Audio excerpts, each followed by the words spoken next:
Treatments development. To obtain the proteins, peptides, growth factors, and polyphenols needed for each treatment, RCT's lab has to perform a more complex process than those used for stem cell therapies. Currently, our lab collects the bovine tissue in the embryonic stage and then homogenizes it. Next, we perform a centrifugation, discard the solid phase, and separate the liquid portion. RCT's ultrafiltration process allows the isolation of structures of a specific molecular weight. Using chromatography, we can separate and purify the desired molecules for the application, eliminating unnecessary biomaterial. We then remove the water by lyophilization and perform a microbiological control to guarantee the sterility of the proteins. Finally, it is ready for application on its intended pathology. Protein extraction. The proteins used in our treatments are obtained from bovine embryo tissue because of its low level of antibodies and high level of growth factors. This allows for versatility in many different cell culture applications. The embryogenesis consists of 3 stages. 1. Germinal stage, involving the conception. 2. Embryonic stage, when cellular differentiation occurs. 3. Fetal or growth stage. It is from the germinal stage that stem cells are obtained just a few days after fecundation. However, there is an important period in the second stage of embryo development, where every organ will define its functions after 3 to 4 months. In order for the stem cells to carry the information from the first stage to the second stage of organ specialization and then translate it, a production of growth factors is needed. The GF supplied will be responsible for the organ specialization in the embryonic stage. As a result, specific proteins and GFs can be produced during this specialization process. The molecules in the embryonic stage of the development are responsible for functions such as signalization, specialization, cellular differentiation, modulation, and reproduction, as well as the synchronization of all those functions. It is at this stage that these molecules have all the information regarding these important functions, which no longer exists in the pathological tissue. We know that damaged tissues do not regenerate properly through the mitosis and cellular differentiation process because of a lack of vital peptides and proteins being synthesized. The new proteins that RCT's lab isolates can provide the signals to stimulate, regulate, or inhibit functions of a targeted cell type. Tests reveal that when applying a new, healthy molecule from the embryonic stage into the related pathological tissue, all of its information will generate the specific responses needed in the pathological tissue to begin the restoration of function. This reanimation of cells has been observed in numerous patients, even after only a few applications of the treatment. The signaling information in the new protein is a fundamental reason why RCT is treating patients with the molecules produced in that crucial embryonic stage of the development. Specific organs and protein receptors. Another biological discovery revealed an important process in the embryonic development when the trilaminar embryo is formed, also known as the trilaminar germ disc. This developmental process occurs about 42 to 50 days in the germinal stage and is characterized by an embryo, which exists as 3 different germ layers, known as endoderm, mesoderm, and ectoderm.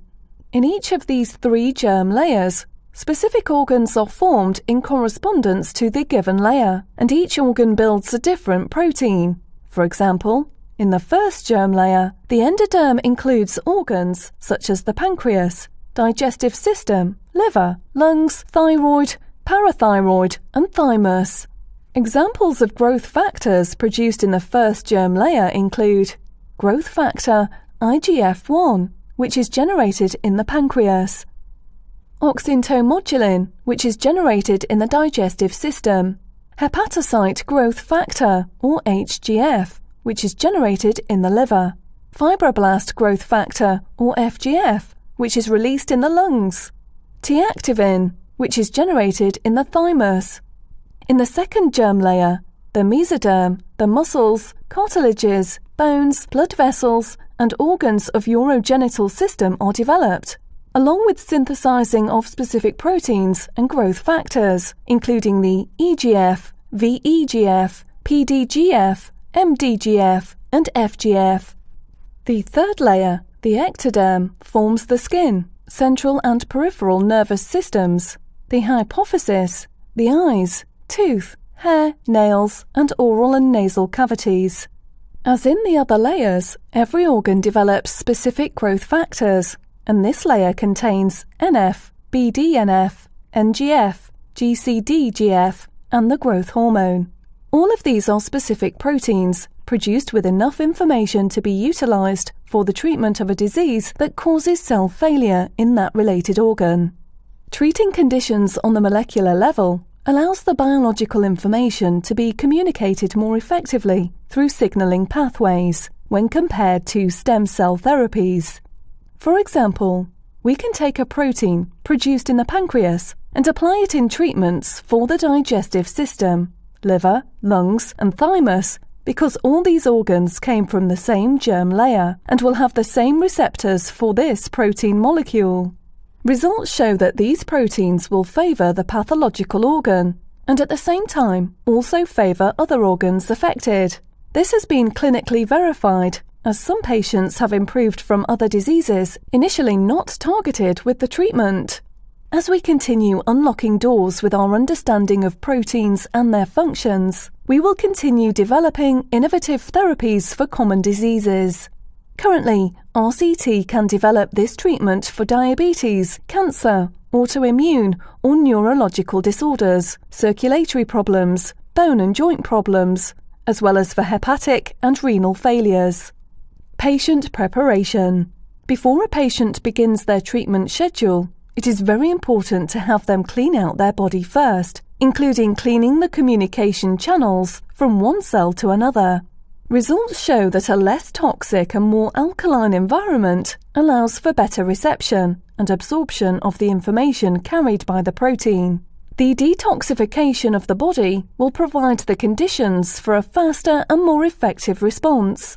This can be performed with the help of techniques such as ozone therapy, following RCT's personalized nutrition plan, hydrotherapy or salt baths, balancing pH levels to become more alkaline, cleanses that allow the body to drain toxins, increasing or starting daily physical exercises, eliminating toxin intake, such as alcohol and tobacco.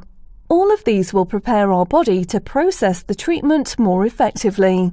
Once detoxified, it is important to keep your body's environment stable during and after the treatment protocol in order to prevent the condition from returning and to maintain your new quality of life.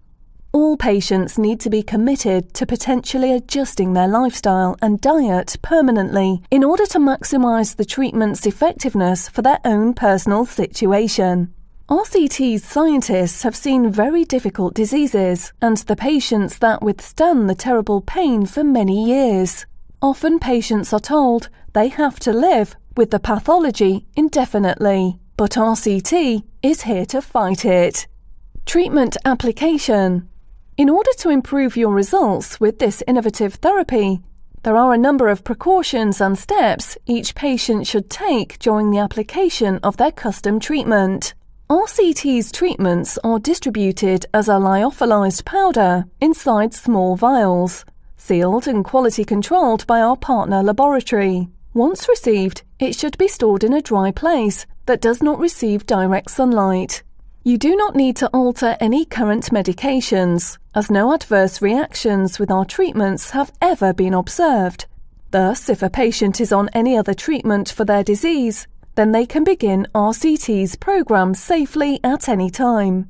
It is also strongly recommended that patients do not stop taking the medication suddenly. Over the last few years of treating patients, it is found that some patients who had improved their condition after a few applications had unexpectedly stopped their treatment. Interruptions in the proteins, peptides, and growth factors being provided can cause the patient to quickly fall back into their condition. The routes of administration of the proteins can be intramuscular, intravenous, subcutaneous, or mesotherapy. Mesotherapy refers to the application of the protein directly in the area of the pain or around the source of the symptoms. For example, if the patient has osteoarthritis, the proteins can be applied around the knee area. However, the recommended method is intramuscular. Treatment schedule: 53-week program, 5 full-day visits during treatment period. Each treatment protocol varies depending on that patient's condition. RCT's innovative molecular therapy has shown extraordinary responses with treating several types of brain injuries, autism, ADD, Alzheimer's, and various types of dementia, diabetes type 1 and 2, osteoarthritis, rheumatoid arthritis, certain cancers, and autoimmune disorders. Our goal is to inhibit the progression of your disease and reverse the damage on a cellular level. However, the condition varies with each patient. This is not a miracle treatment. While some patients experience results quickly, others may require an extended treatment schedule, and a small percentage of patients may show little progress at all. RCT is able to treat such a wide array of diseases because its processes parallel the concepts of autologous therapy. In this respect, the methodology is that if there is available information being produced in specific areas of the body, you should use that information to treat the damage that is occurring.